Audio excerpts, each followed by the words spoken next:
I'm on the old Gibson 1972 325. And I got a backup, but it doesn't sound as good. And this one, I think it's because of the hole that I've dug back when we were playing punk, like doing all that shit. Yeah, I don't know, this is my favorite guitar ever in the history of guitars. I have a couple, Angelo has a guitar that I really want, it's a tiny little acoustic. I think it's a special guitar, and I don't think he uses it well.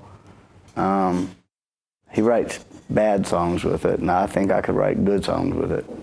I'm sure he's going to be pissed. Angelo's going to hate us after this. Angelo is my best friend. He will not hate me. Angelo. It's still up in the air with me. Now he's had this guitar forever, right? I mean, since day one? Yeah, Angelo got this on eBay. Was this before the first record? Mm-hmm.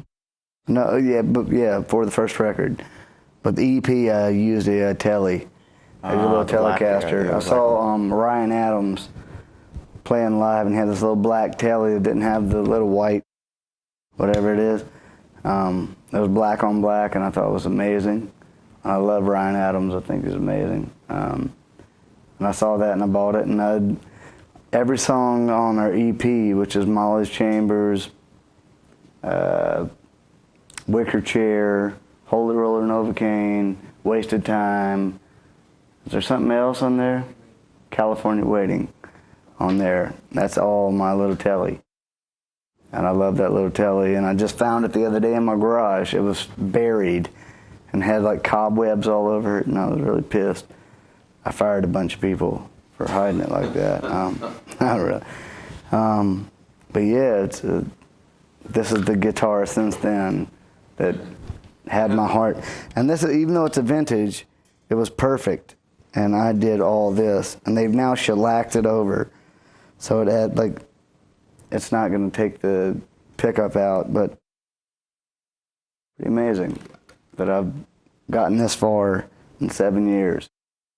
And Willie, you know, obviously he has the best guitar in the world with the big old hole in it. Yeah.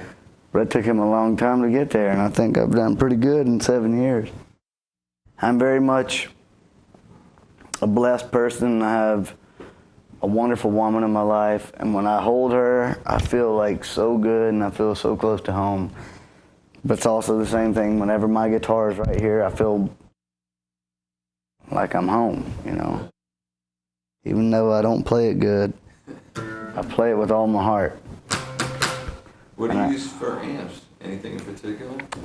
I started with the AC-15, the Vox. Eventually I went to AC-30, and then a matchless, and then I got tired of all the big noise, and I went back to the AC-30, and I think I might be back at the AC-15. If not, I've got 4 AC-15s, 4 of the last ones made, and I'm going to make a room out of it. I'm going to put rubber all over them. It's going to be my kid room. When a little kid hits their head, it's like, well, at least you hit your head on AC-15. And if you bring those on the road, is that what you use on stage too? The same way? No, I have amps in the UK, and I have amps in America, because the UK are the people that really loved us at first, and they still love us. So we've spent more money there as far as like our music goes than we have in America, because America didn't really know that much about us in the beginning. But eventually one day maybe we'll get all of our amps from there and combine them with our amps here in America and put them together. People don't realize that, you know, they think that we just started making music on the last record, but we've been doing it for a while, and we have quite a buildup of instruments and amps and things like that. One day we can run a circus, and the world will be very impressed by all of our instruments and all of our amps and all the things like that. Right. Well, what do you have over? Is it AC-15s over there too? You got? Yeah, I've got 2 AC-15s, 2 of the last AC-15s that were made over there.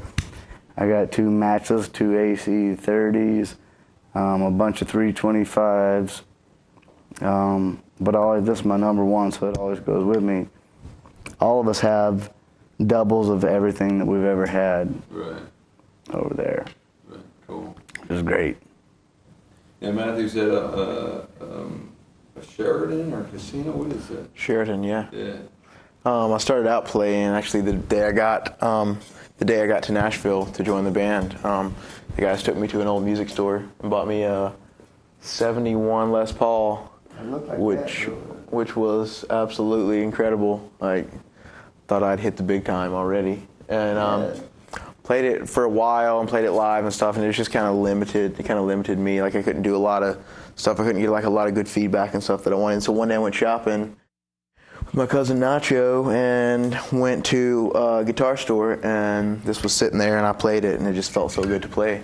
And the Epiphone Sheraton, yeah, that's. How old is that? I think it's an '83. Okay. And it stuck with me for a couple years. That's and the original? Wow.